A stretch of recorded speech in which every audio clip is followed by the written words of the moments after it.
এবারে একটু সময়ের দিক থেকে সামনে এগোই।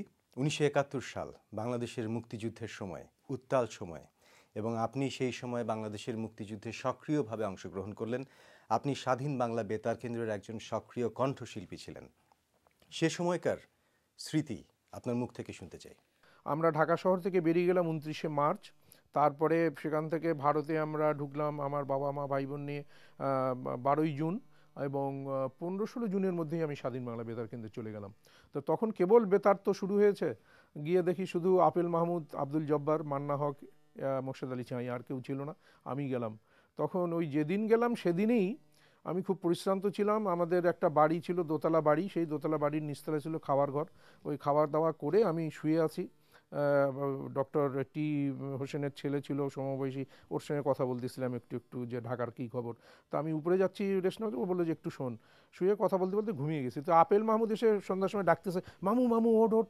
আমার তো মনে করছি যে আমি জানি কি মিলিটারি আসছে নাকি, মানে তখনও অ্যাজিব আমি বাংলাদেশে আছি। বলে না মামু, তুই একটু হাত মুখটা ধুয়ে উপরে আয়, আমি একটা গান করছি, তুই একটা টান দিয়ে দিবি। তাই আমি বললাম ঠিক আছে চল, তুই গানটা শোনা। তা গানটা শোনালো, এবং ওইটাই আমার স্বাধীন বাংলা বেতার কেন্দ্রের প্রথম গান। সেই গানটির দুটা কলি আমি বলছি।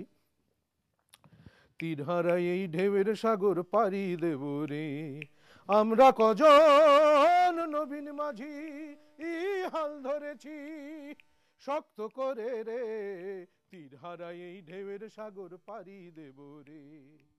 এই গানটি হচ্ছে স্বাধীন বাংলা বেতার কেন্দ্রের। এর মধ্যে একটা টান আছে আর কি, সময়ের অভাবে টানটা দিলাম না।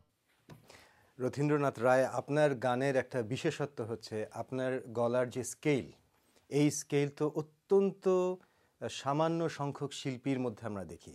এই যে অসাধারণ উঁচু স্কেল, আপনার পক্ষে সম্ভব যে স্কেলে যাওয়া, এটার রহস্যটা কি? আসলে আমি একজন লোকসঙ্গীত শিল্পী হিসেবে মনে করি যে লোকসঙ্গীতটা হচ্ছে মানে উন্মুক্ত প্রান্তরের গান।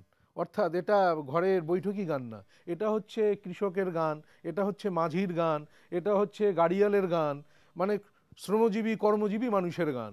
এবং সেই লোকগুলি কিন্তু আস্তে কথা বলে না, তারা খুব জোরে কথা বলে, অতএব গানটাও খুব জোরে গায়।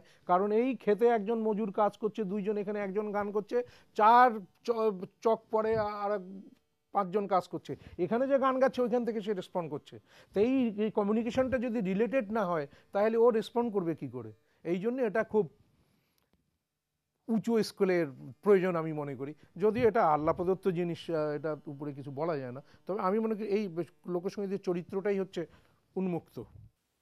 আপনি একটু আগে যে গানটি করলেন সেটায় যে উঁচু স্কেলের যে টানটি ছিল সেটি আপনি দেননি, কিন্তু আপনি অন্য আরেকটি গান যেখানে এরকম একটি উঁচু স্কেলের টান আছে, সেরকম একটি গানের একটু অংশবিশেষ যদি আমাদের শোনান, হতে পারে সেটা স্বাধীন বাংলা বেতার কেন্দ্র থেকে প্রচারিত অত্যন্ত জনপ্রিয় কোনো একটি গান।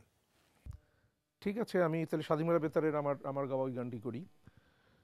চাষাদের মুটেদের মজুরের, গরিবের নিঃস্বের ফকিরের আমারই দেশ,